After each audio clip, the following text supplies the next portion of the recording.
Afternoon, Andoni. Afternoon. Back to winning ways against Wolves, and some more records for you, which is something you seem to have done since you arrived at Bournemouth. Obviously, a hat-trick of penalties scored by the same person. They were won by the same person, which is a Premier League record. What's the reflection been like from you and the boys after that fantastic away win? Yeah, obviously we were pleased, no?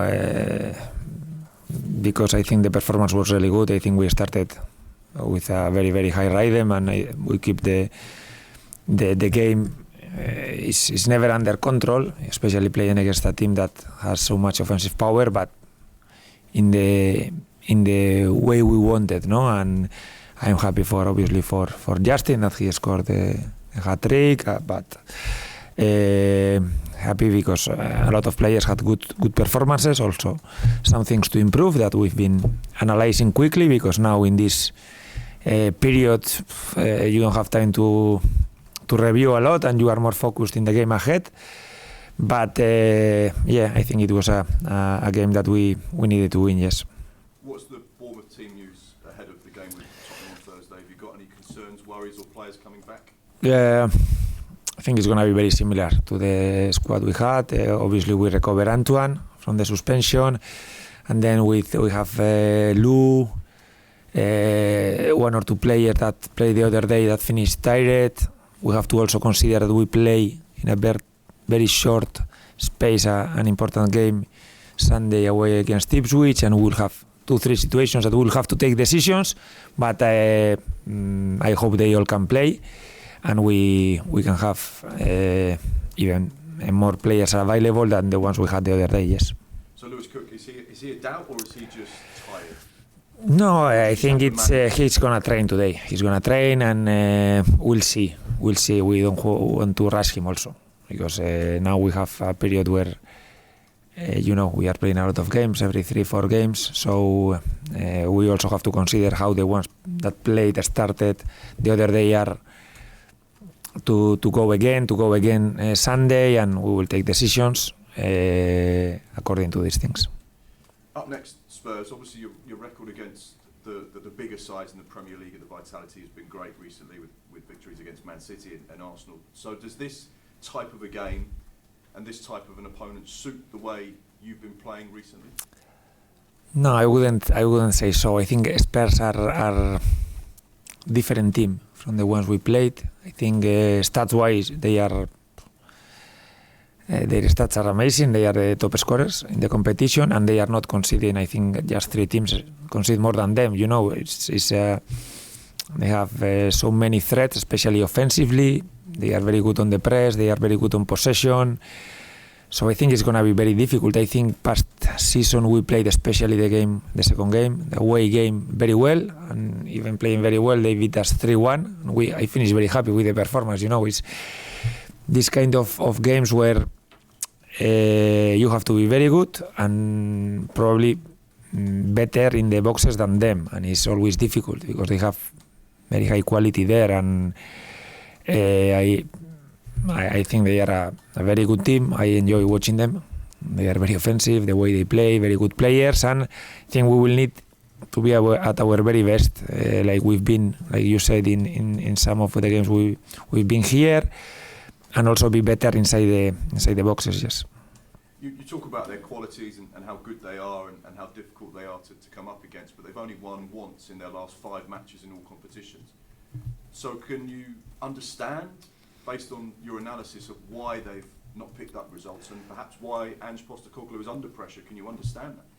I think I enjoy every time I watch them play. It's a team that, you're going to watch, sometimes you have to watch some games because it's your job, and you have to watch the opposition 6 or 7 games, and you think, it's been heavy, these games that normally Spurs, is a good watch. Normally they play well, quite an attractive football.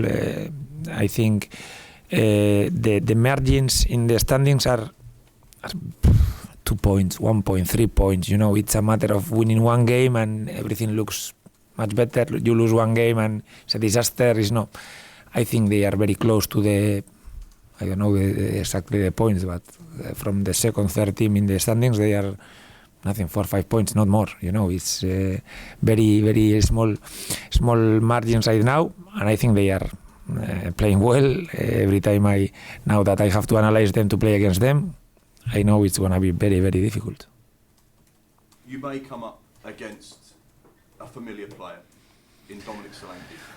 I know that there's question marks over his fitness. He wasn't available at the weekend. He wasn't very well, and Ange said today that he's not sure if he'll be available for the game. I'm presuming you'd hope that he's not available.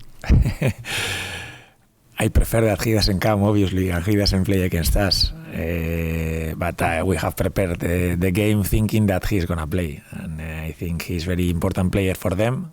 I expected him to play very well there, and I think he's playing very well. He's giving Spurs a lot on possession, out of possession. He's being himself, and if he plays, obviously we will have to try to challenge him, to be ready for everything. We know him very well, but also he knows everything we do, and I'm sure he's going to be the first one, that will give all the info and will help the staff to prepare for our game. But it's also a good challenge for us, yes. Dom's faced a little bit of criticism from some quarters in the Spurs fans because he's only scored 6 goals in his 17 appearances. What would your message be to those fans that perhaps don't think he's up to the standard of playing for Tottenham, because you know him better than anyone, and his game isn't just about goals, it's so much more rounded and so much more about the team? I think everyone understands this. I think you see the game against City, for example, that they beat City 4-0. I don't think he scores, but I think he was, I don't know if the most important player, but if not, he's the second. I think he's been very, very important for them, very important. He gives them a lot, and they are also using him very well, playing for his strengths. He has obviously very good players around. The wingers are very dangerous. He's very good setting for them, linking up play, and I think I see that he's doing well from my point of view. And just finally for me, Sky Sports, along with the club, have today launched a TV show that they filmed in the Brighton match with a fashion stylist, a famous broadcaster in this country, Gok Wan. I know you didn't get the opportunity to meet him, but the message is out there today, and it perhaps feels more important than ever to talk about these things. How important is it that Bournemouth is seen as an inclusive club and that everyone is welcome to come to match days, to come to this stadium? I think it's very important. It's true that, as you said, I couldn't meet him, but I think the club is being very proactive in this kind of campaigns. I think it's important that we realize in our everyday the small gestures, the small words we say that probably they can affect other people, and we improve ourselves. Everyone improves. Football becomes an environment where everyone feels safe, like you said. Everyone comes to the game only worrying about what happens with the team and enjoying the game. And I think the club is helping and is getting involved, and I think it's a good thing. Yeah. Thank you very much. Thank you.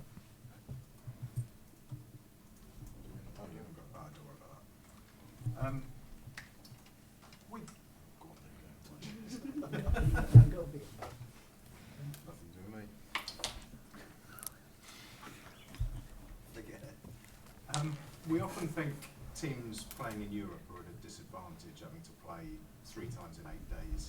With this sort of run, does this put them at an advantage because they're kind of used to this sort of thing? It's true that they are more used than us, but I don't think it's a big advantage, disadvantage. I think we will have also one more day than them of rest, let's say. It will happen very different when we play Ipswich, that they already have played yesterday, and it will be different in the weekend. But I always prefer to have 1 more day, 2 more days of rest if I can choose. But I don't think it makes a big difference.